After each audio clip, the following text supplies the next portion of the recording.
What you're about to watch is a recreation of the genuine response I gave to an interview question I was asked during my Spring Week application process. Hi, my name is God's Favor, and I received 9 Spring Week offers during my first year at university. Offers from top investment banks such as Morgan Stanley, Rothschild & Co., Bank of America, and Lazard, just to name a few. See, the interview process is hard enough already without these model interview answers, which are way too fine-tuned, clean-cut, and just unrealistic to what you'd actually say in the heat of the moment. The answer you're about to watch is what I genuinely said on the spot in the heat of the moment. And I'm presenting it to you as intentionally imperfect, just to show you that you don't need to be perfect in this process. So, without further ado, here goes. By the way, I got like 20 more of these on my page, so go watch those when you're done. Okay, a key message from the book is, oh, there are a few key messages, but don't reprimand people. And I know that maybe contradicts the.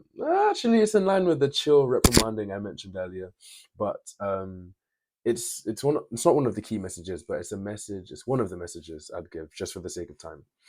I'd give a brief anecdote. So there's this story of this airplane mechanic that was spoken about in the book, and he is attending to this airplane for a very very important show. However, he's a bit sloppy with it, and he doesn't do it very well. So when the pilot goes into the airplane, it malfunctions, it doesn't go so well, and he has a very, very hairy landing. So now this mechanic, this pilot could have easily gone to the mechanic and said, "What's wrong with you? You've done a terrible job. This is awful. You're fired." Da da da da.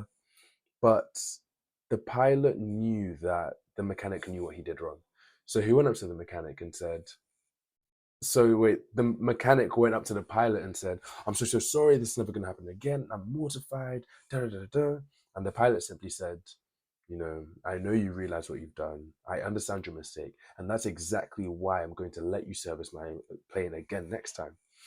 And if you guys saw the amount of attention and care that the mechanic put into servicing that plane the next time, if the pilot had, reeled into him and gone crazy, the mechanic might have lost all motivation and never wanted to do that again.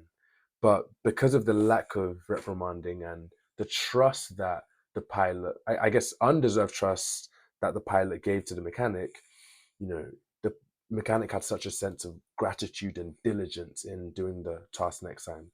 So I'd say that's one of the key messages in terms of relationship management that I learned from the book.